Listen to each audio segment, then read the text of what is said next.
So before the video starts, I'd just like to say I make all these videos for free and they take a little bit of time, and I usually try to get them out as consistently as possible with the highest quality. So if you'd like to support me and make sure that I can get more of these videos out, you can support me on Patreon. Link will be in the description. You can also subscribe, comment, like, all that stuff helps out the channel. So thank you guys very much. Today's tutorial, we'll be looking at how to motion track in Blender.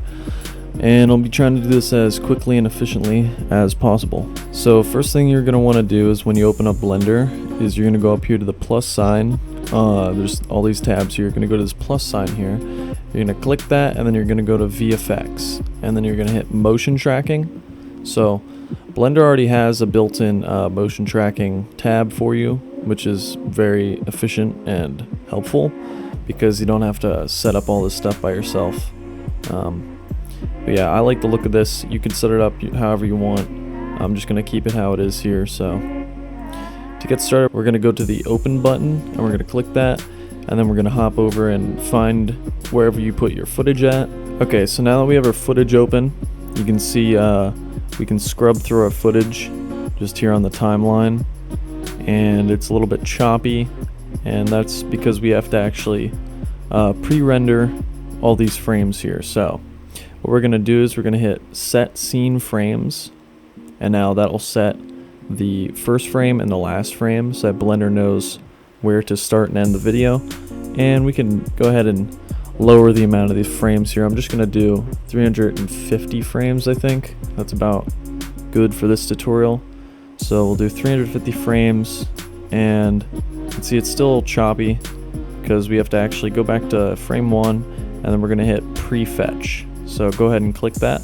Now that Blender has figured out the prefetching of all the frames, we can go ahead and play that, and it will be loaded in nice and smoothly.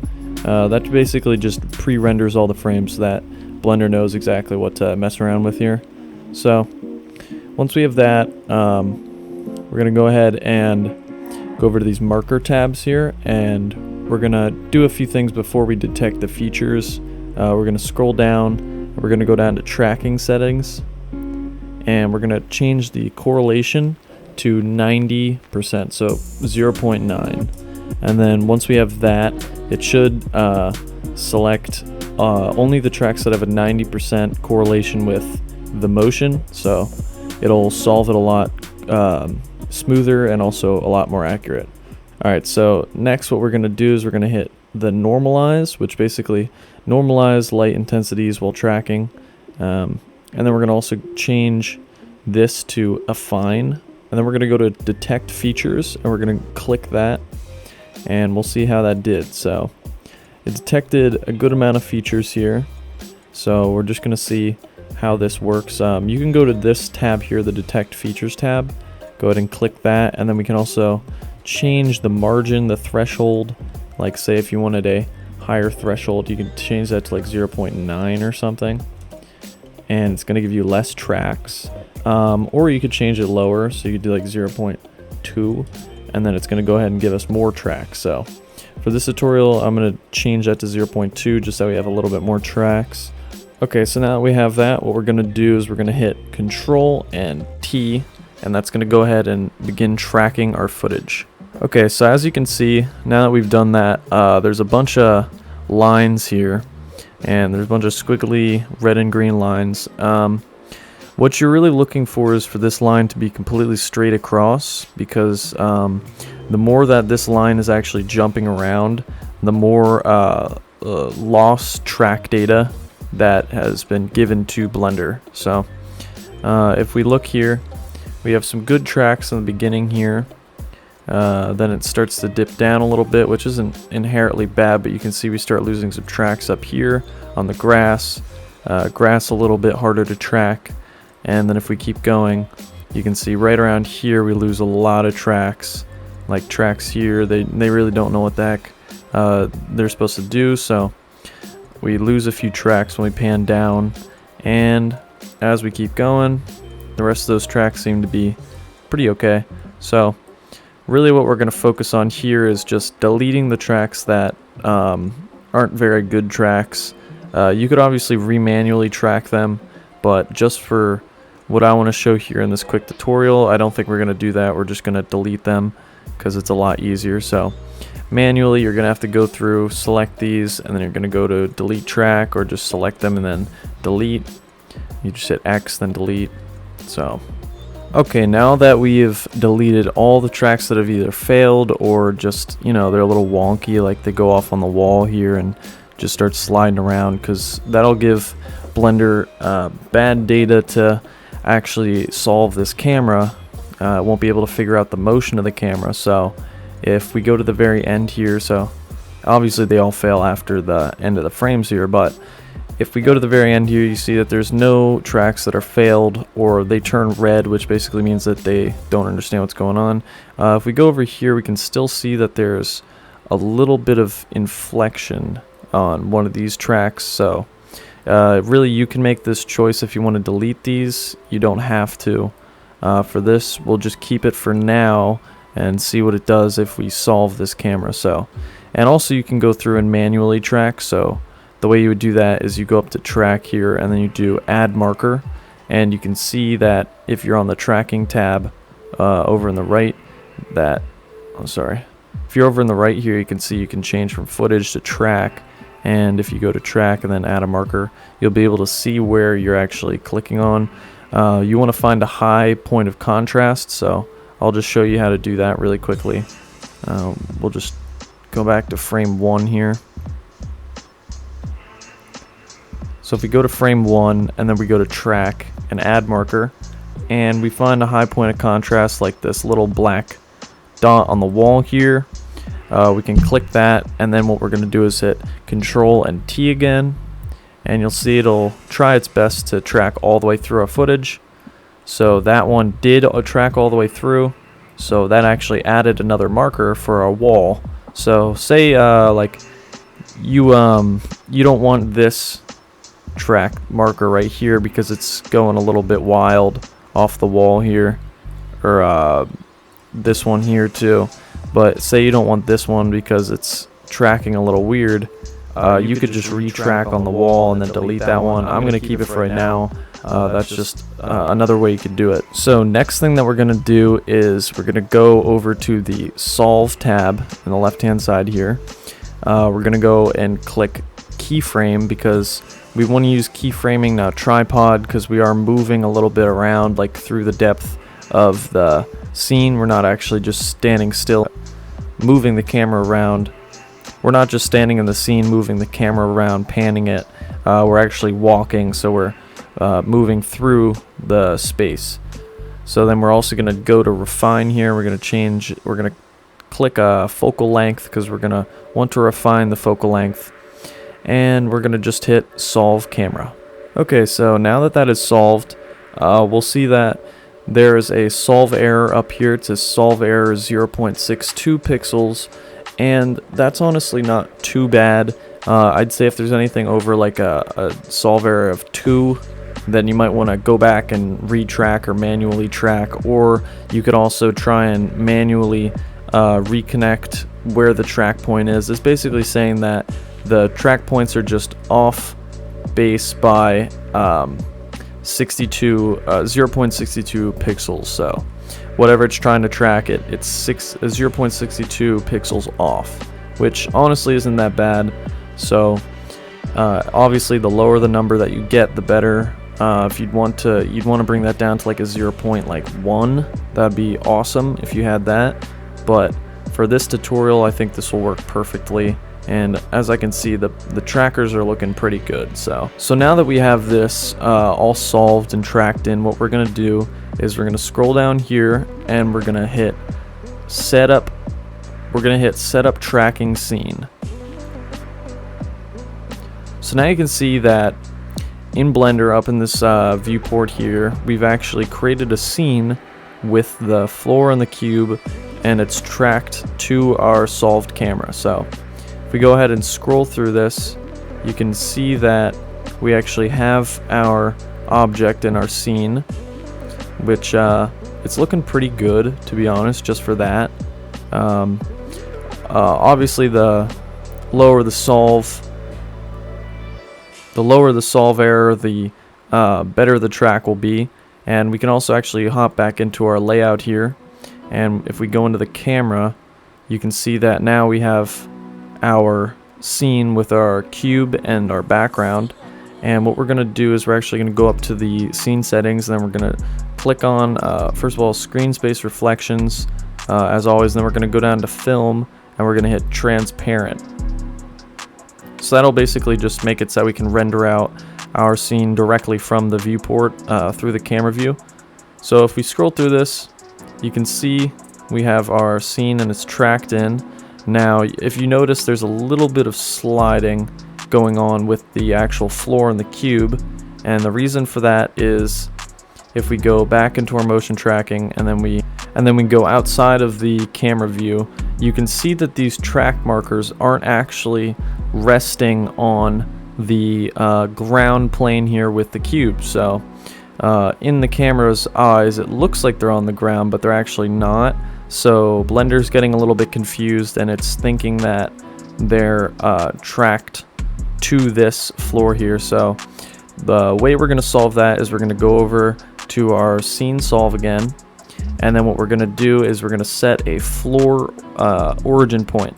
So the way we're going to do that is we're going to go ahead and hold down shift, and then we're going to click 3 track marks, and we're going to triangulate a place for the floor to be set in Blender's eyes where the actual floor is going to be. So we're going to select these 3 trackers here, and then we're going to go ahead and hit floor. And now you can see as we do that, this actually sets it right to the floor, and most of the trackers are now on the floor. And looking through the camera's eyes, you can see obviously we have some up on this like plant here on the wall here, like up on this cinder block here. So it's now figuring out that this is the floor and this is what I need to stick to. So if we go back into the layout tab and then we look through the camera, we can see now that it's zoomed in more obviously. However, the track is solved a lot better. So it's actually sticking a lot better to the floor now that the tracker markers have a defined floor to set to. And we're just going to keep it like this. However, what we can do is set an origin point for the entire scene. So say we want our cube to be here, we can set our origin point here, and now it's going to be originating from here, from that track point. So back in the layout tab, we can now see that that's where our scene's going to be set, and that's where our cube is. So if we hop back into the motion tracking tab, another thing we can do is set the X and the Y axis and also the scale. So basically to set the scale, it's saying if we select 2 points, it's going to say that this distance between this distance is 1. And you can do that and really mess around with it and set the scale to like whatever you want, just so that this thing is a little bit smaller or bigger. I'm not really going to do that because honestly you can just change the actual size of the cube and the plane to fit your scene. Also you can set the X and Y axis, so we'll do that now. You just basically click 2 points and say this is going to be the X axis, and I don't know, this one's going to be the Y axis. So it really doesn't matter, it's just a different way to orientate what you're tracking. And yeah, we can scroll through this. Sorry if it's a little laggy or glitchy, it might be because we're doing a lot of computing. So the recording might be a little messed up because of OBS. Sometimes lags doing Blender. But yeah, so basically it's now set in the scene and it's tracked. So another thing I'd just like to show you is if we pick another 3 points, we can actually set any 3 points as our floor. So say that one wasn't working well or you were still getting sliding, you'd have to just pick another 3 points and then click that as the floor, and you can see we got a different track now. I'm not sure if that one's, let me just hop into wireframe mode, so it might be a little less laggy. So now you can see this is how it's going to be tracked. There's not a lot of sliding. If you'd like to just mess around with this, you can basically pick any 3 points and dictate your floor. Say this is the floor. Try to just ticking the camera off is what turns the tracker markers off. So pretty much that's gonna be it for this tutorial. I try to do it as quick as possible. See, now this, it's sliding around a little bit. The way you make it less laggy is you just turn off the camera there, and you'll still get the motion, but you won't be able to see the background. So you can see it's a little jittery, like it's very, very slight, but I think that's actually a really good track for this quick tutorial. And so we can tick the camera back on and you can see the background again, and we'll just hop over to this view if you see without the background. So it's actually a really good track for what it is, just a little handheld recorded thing off my iPhone. But yeah, so we can basically reposition this and scale it down to whatever size we want. I'm just going to render out this cube just because I mean, you can put something in here. I just like to not make it super laggy while I'm recording. So I'll walk you through how to make the render settings for this as well. So if we see right now, we have our cube in here and the floor and then our motion track. So what this really is, the floor here, is it's actually just a shadow catcher. We could add a HDRI lighting, which I have another tutorial on how to add Blender Kit, which is an awesome add-on that comes directly installed with Blender. You basically get a large selection of 3D models, materials, HDRIs, and scenes. And we're just going to grab one of these HDRIs to chuck on here, which it's a lot faster than trying to do a physical based rendering engine. So if we take a look at our scene here, you can't see the sky, but it's a little bit overcast, a little cloudy, but it's not like too bright, not too much direct sunlight. So we're just going to try and find something that matches that. And if we take a look here, they have a bunch of HDRIs outside and inside. So we'll just find one that sort of matches the scene that we are using. And you can obviously find some online or create your own. The best would be to take an HDRI of this actual scene here, and then you can re-import that into Blender and it'll match the lighting perfectly. But for this tutorial, we're just gonna do, that one looks pretty nice. We'll click that and see how it looks. Okay, so as you can see, if we hop over into the rendered tab, that we have our HDRI loaded, and this might lag out the recording, so I'm sorry if it's lagging, but basically we have our cube and it's put in here, and also there's no sunlight going on here right now. So what we have to do is go to add, and then we're going to do light, and obviously just grab a sunlight. And the best way to do this is just look at some of the shadows inside your scene, inside your scene, and try to match it the best as possible. So you can see there's not like a lot of direct shadowing. I mean, right here there's shadowing, so if we take our sunlight and then we just tilt it this way a little bit, just slightly, and then we also move this up a little bit, so you can see it will catch the shadows. So, and also you can see it looks like it's actually going into the floor. That means we set the floor up perfectly. And yeah, if we go ahead and click render on this, we can see what it looks like. Okay, so one thing I forgot to say also, I just rendered it and remembered, you have to hop over into cycles if you want the shadow catcher to affect the floor. So if we see in object properties now, if we go to visibility, it says shadow catcher right here, and that's basically why we're going to use an HDRI, just because we want the shadow catcher to not take forever to render, and also it's a lot faster than using a physical based sky. So we're going to render that and we'll see how it looks. So yeah, we went ahead and rendered this out, and now you can see that there is a shadow on the ground here from this box. And obviously you can mess around with it. I might actually change the lighting to be a little bit more over direct, because this is a pretty long shadow here. But yeah, this looks pretty good. Obviously you can put anything in, so we're gonna actually swap this out or something real quick, and then we'll do a final render. I went ahead and threw in this little sci-fi box here. Yet again, I used the Blender Kit asset and just found a free 3D model. And again, I have an entire tutorial on how to do that. You can go check that out. Link will be in the description or on the screen somewhere. That's on my channel. And anyways, Basically, you can go ahead and render out this animation as an MP4 or whatever. I'm going to try and do that with a really low sample rate just so I can save time and also show you guys the final result with the motion tracking. And yeah, if you enjoyed this video, just make sure to subscribe, leave a like, and a comment. Something specific in the future for me to do, just go ahead and type that in the comments below and I'll make sure to read them and check them out and stuff. If you'd like, you can support me on Patreon. All my videos on my channel are free, so yeah, it would really be appreciated if I'd get some motivation to keep making these videos. So yeah, and as always, this is Render Mystic, so see you in the next one.